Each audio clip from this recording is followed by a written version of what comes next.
As of today, Retro TDS is 3 years old, and during these 3 years, there have been some significant shit that happened within Retro TDS, and pretty much a Retro TDS user decided to put all of these into an whole-ass iceberg.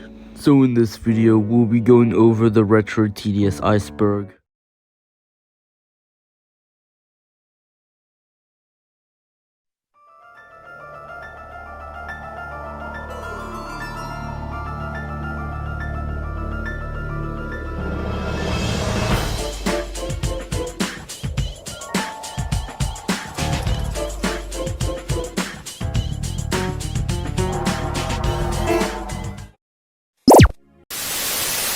This video will not be split into 2 parts. I'll be explaining all of these in this video. We won't really have an introduction here since we already had it at the start of this video. Hope you enjoy the whole video, and if you don't, then that's your problem. To start off, we have the first row of the iceberg. This was mostly some of the good stuff that were in Retro TDS.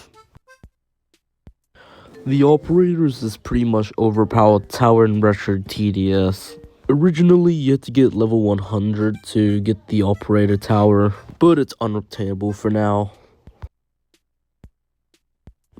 The hunter is a tower in Retro TDS. Originally, it was awarded to those who got the truly powerful badge.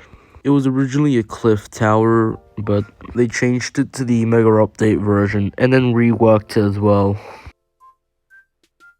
Nuclear Fallen King is this boss enemy that can only be spawned by the admins in Retro TDS. I don't really know much about the Nuclear Fallen King in Retro TDS.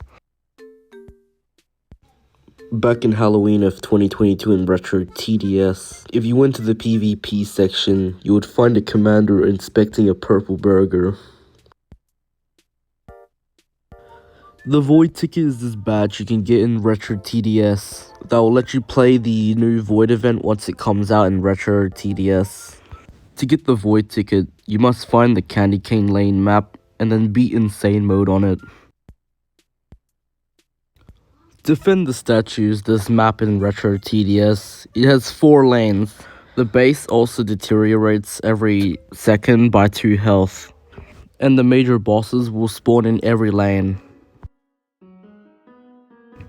Around July of 2022, when the game was hacked, the owner then disappeared from the game for a bit, until he technically returned by messaging me to let me know that the hacking was all real, and that he really was hacked. And then again, around November of 2022, when Aether released his Solar Eclipse event in Retro TDS, he'll then suddenly disappear from the platform. He'll then return in around March of 2023. And then around August of 2023, he'll then disappear again, returning in November stating that he was retiring from Retro TDS. This retirement lasted until January of this year, with Retro TDS Chapter 2, which was actually cancelled to work on the main game instead of working on Scratch.